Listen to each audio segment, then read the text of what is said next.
uang 6 juta dibelikan bibitan lepas sapi seperti ini, itu bisa dapat 12 ekor.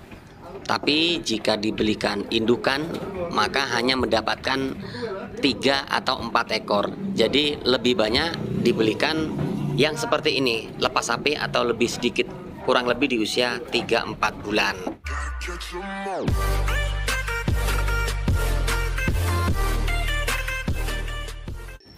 Halo guys, assalamualaikum warahmatullahi wabarakatuh. Jumpa kembali dengan Indra Palupi Channel. Kali ini kita akan membahas tentang peternak pemula modal kecil.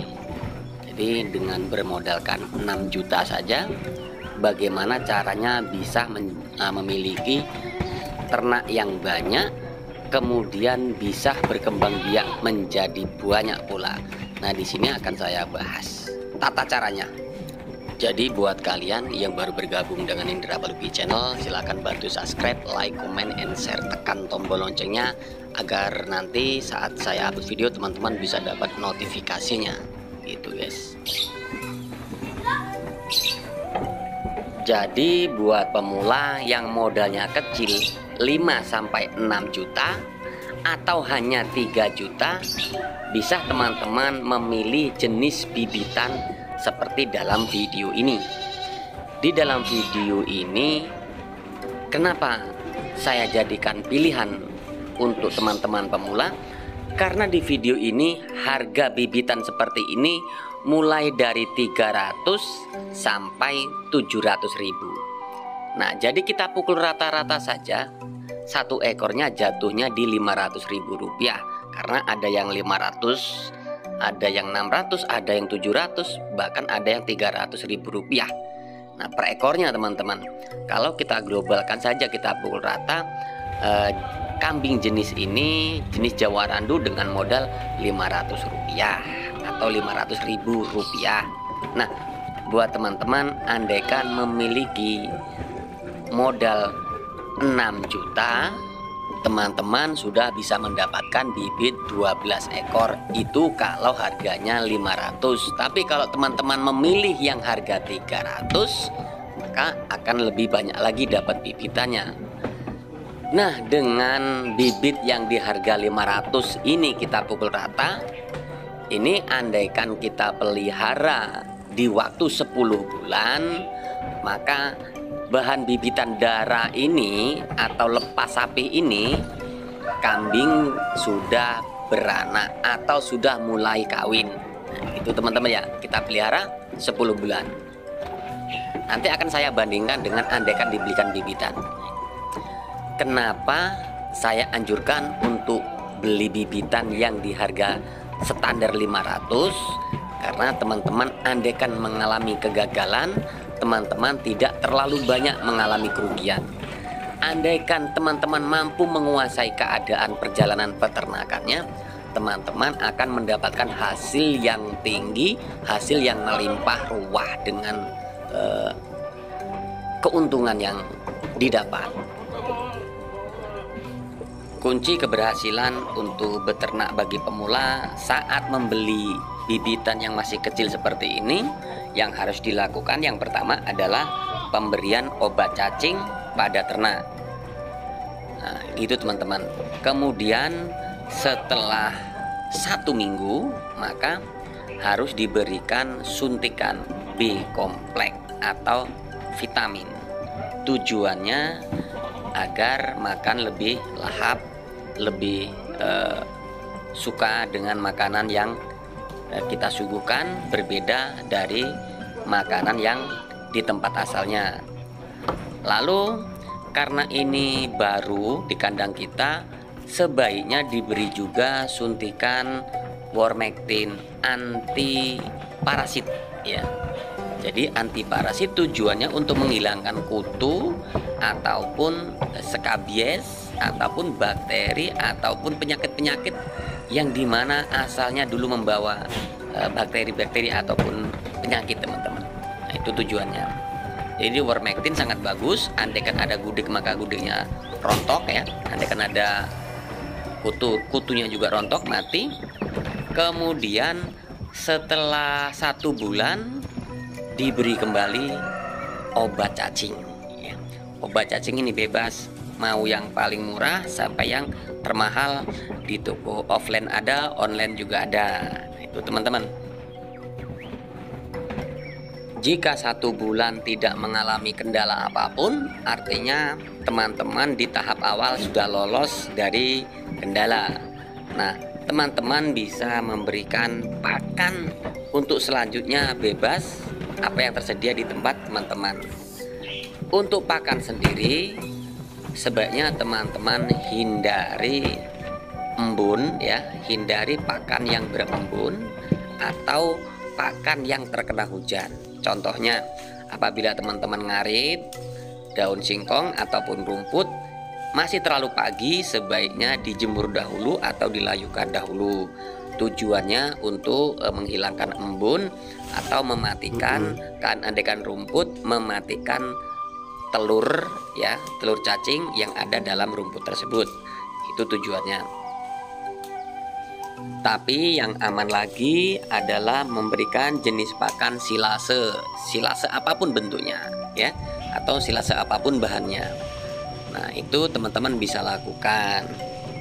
Jadi dengan pembesaran kambing betina seperti ini yang di harga 500 dipelihara 10 bulan, itu nanti kalau teman-teman mau meneruskan menjadi breeding untuk dibreedingkan, maka teman-teman dalam kurun waktu 10 bulan teman-teman sudah memiliki indukan ya, sudah memiliki indukan, bahkan sudah akan bunting atau sudah kawin minimal. Jadi teman-teman dengan modal 6 juta rupiah dipelihara 10 bulan, teman-teman sudah memiliki indukan 12 ekor. Nah, ini teman-teman bisa dijadikan referensi ya. Andaikan teman-teman tidak memiliki permodalan yang banyak, maka dengan sistem ini teman-teman bisa memiliki indukan 12 dengan modal 6 juta rupiah. Nah, gitu teman-teman. Kambing yang modalnya hanya 500.000 rupiah kita pelihara selama 10 bulan itu diprediksi sudah bunting atau mulai kawin. Nah, andaikan sudah berusia kurang lebih di 1 tahun, itu kambing seharusnya ada bunting. Lalu apabila di usia 1 tahun lebih ya, kita prediksi di 13 bulan, kemudian teman-teman mau berpikir apakah ingin mengulangi dari awal, pelihara bibitan yang kecil kembali atau mau diteruskan breeding, maka ini tinggal pilihan teman-teman saja. Andaikan diteruskan breeding, maka teman-teman sudah memiliki dengan 12 indukan. Dan andaikan sudah ada niatan untuk dipanen, maka dari hasil 10 bulan tersebut, kambing yang modalnya hanya 500 sudah menjadi seperti ini. Nah, ini indukan laktasi 1 atau belum laktasi menjelang bunting.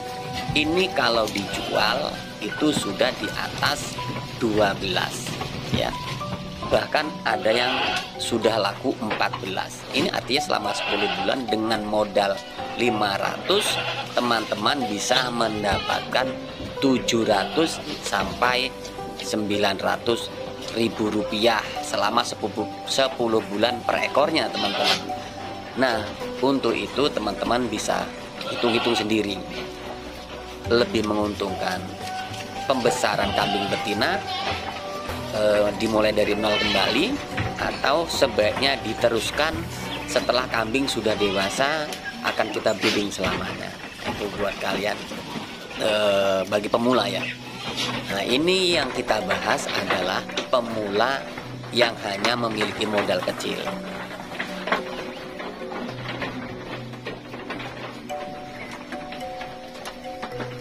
Kemudian kita bandingkan jika uang 6 juta rupiah kita belikan indukan. Dengan 6 juta rupiah kita belikan indukan yang paling minim saja harganya di 1.500.000. Artinya dengan 6 juta hanya mendapatkan 4 indukan.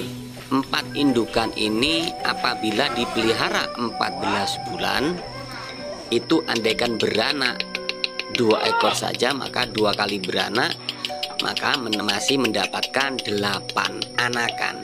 8 anakan plus indukan 4, artinya hanya mendapatkan 12 ekor ya, total dengan modal induk plus anak selama 14 bulan.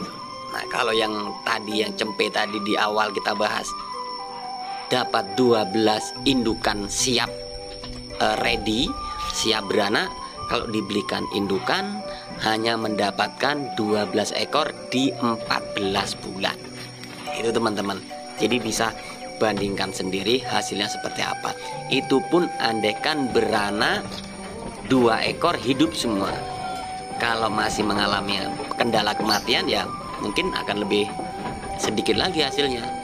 Nah gitu teman-teman. Jadi silakan perbandingkan sendiri mana yang baik atau mana yang teman-teman pilih. Mau pilih indukan atau mau pilih bibitan yang murah 500-an atau 300 ribuan. Nah itu teman-teman. Itu bisa teman-teman gunakan sebagai referensi dengan pembahasan kita kali ini. Tapi andaikan kita bicara mengenai resiko, semua ada resikonya. Baik itu kita mulai dari bibitan cempe lepas sapi, atau kita memiliki pilihan untuk memilih beli bibitan kemudian beranak, semua ada resikonya. Hanya di sini yang lebih menonjol keuntungannya adalah apabila kita membeli bibitan lepas sapi ya. Karena di usia pelihara 10 bulan, kita beli sampai kita di usia 10 bulan peliharaan kita, itu artinya teman-teman sudah memiliki indukan bunting 12 ekor dan 6 bulan atau 3 bulan kemudian udah siap beranak. Nah itu teman-teman, keuntungannya di situ. Kalau saya sih lebih memilih beli indukan cempe ya, yang lepas sapi, kemudian dibesarkan selama 10 bulan sudah siap kawin atau sudah bunting, bahkan mungkin ada yang bunting menjelang 3 bulanan. Nah itu teman-teman. Jadi semua min plusnya ada, tinggal pilihan ada di teman-teman. Kalau untuk pakan semua sama. Di Lampung mayoritas pakannya adalah daun singkong gitu guys. Jadi buat kalian yang baru bergabung, silahkan bantu subscribe, like, comment, and share, tekan tombol loncengnya agar teman-teman selalu dapat notifikasi setiap saya upload video. Kalau teman-teman memiliki video kandang yang notabene teman-teman ingin diupload ke YouTube, silakan hubungi kami melalui fanspage Facebook kami, Indra Palupi Channel. Nah itu guys ya. Jadi teman-teman jangan kalah dengan orang yang bermodal. Modal kecil pun bisa berhasil. Dan jika teman-teman tidak ingin ngarit setiap hari, maka teman-teman bisa memproduksi atau membuat silase daun singkong seperti ini. Apabila sudah memiliki stok banyak seperti ini, teman-teman cukup ngaritnya 4-5 bulan sekali. Kalau hanya untuk kapasitas 12 ekor gitu teman-teman ya. Jadi semua bisa dikendalikan, semua ada caranya, semua ada ilmunya. Tinggal teman-teman mau pilih yang mana. Semoga informasi ini bermanfaat buat kalian semua. Saya akhiri, wassalamualaikum warahmatullahi wabarakatuh.